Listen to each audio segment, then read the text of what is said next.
Practical Life, and Why Independence Begins with Ordinary Things. Part 3 of the Whole Child series from Creative Minds Montessori.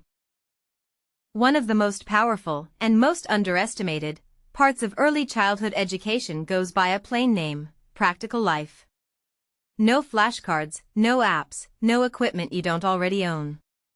Just washing hands, putting on a coat, buttoning clothing, and pouring water. Folding a cloth, sweeping a floor, sorting objects, putting materials away, preparing a simple snack, and taking care of one's own belongings. To an adult, that list looks like a chore chart. To a young child, it is something else entirely, and seeing the difference changes how you watch your own kitchen. We have done these things so many thousands of times that they have become invisible. Adult hands button a coat while the mind is somewhere else entirely.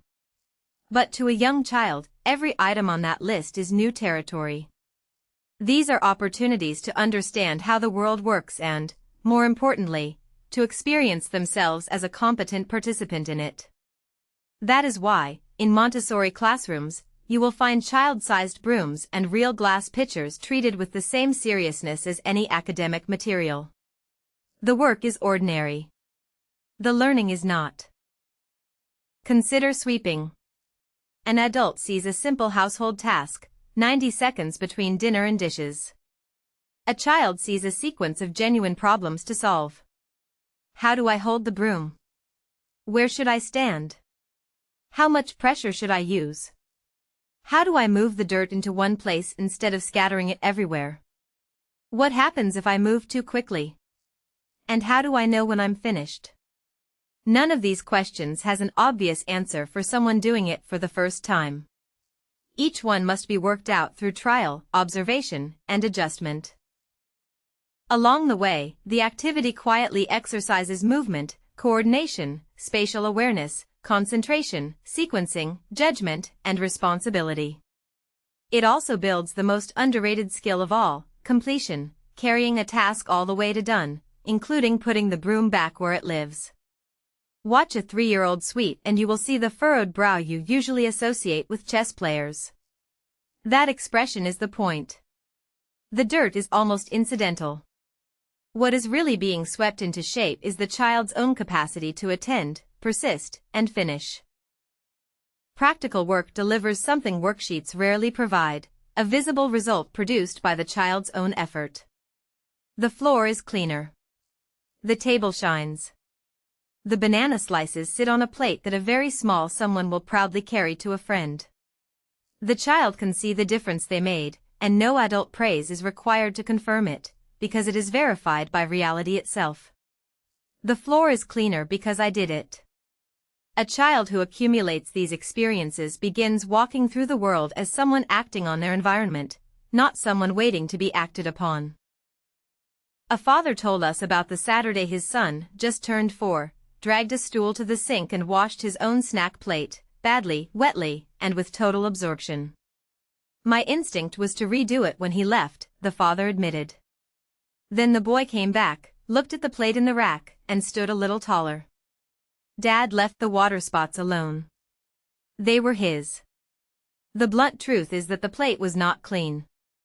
The deeper truth is that something much more important than a plate was being washed at that sink. Here a distinction matters enormously, because fostering independence is easy to misread in two opposite directions. It does not mean expecting a 4-year-old to solve every problem without assistance. And it does not mean refusing to help because they need to learn to do it themselves. A child abandoned with a task beyond their reach learns nothing except that the task, and perhaps they themselves, are hopeless. Healthy independence develops through appropriately calibrated support, help that is measured, timed, and gradually withdrawn as the child grows stronger. The pattern is worth spelling out, because you can use it for everything from shoelaces to potty training. First, the child observes. The adult demonstrates, slowly, without narrating every second. Then the child attempts, and the child struggles, and the adult provides just enough assistance: a stabilized pitcher, a started zipper, a hint rather than a takeover. The child tries again, and eventually the child succeeds. Every step belongs to the child. The adult's job is to keep the struggle productive instead of crushing, and then to know when to step back. This staircase shows the whole journey. The child climbs from observe, to attempt, to struggle, to try again, and finally to succeed alone. And across the top runs the other half of the story. Adult support fades as skill grows. Present and strong at the first step, nearly invisible by the last. The hand on the picture becomes a hand nearby, becomes a watchful eye, becomes nothing at all. That is how dependence becomes independence. Not in one dramatic letting go, but in 100 small subtractions. Notice what the adult is doing in this picture.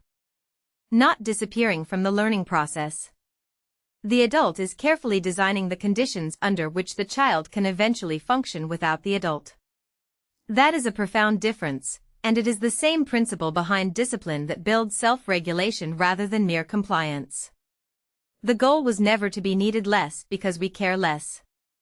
It is to be needed less because we prepare more. Hold on to that sentence on the hard mornings. It is the whole philosophy in one line. At home you can try 5 small moves. Add 10 minutes, because most my child won't do it is really we don't have time for them to do it. Lower one shelf, a hook they can reach, cups in a bottom drawer.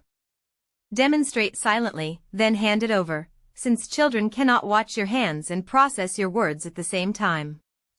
Help the hard inch, not the whole mile, start the zipper, let them pull it. And retire your help on purpose. Once a skill is solid, say so. You've got this part now, I'll just watch.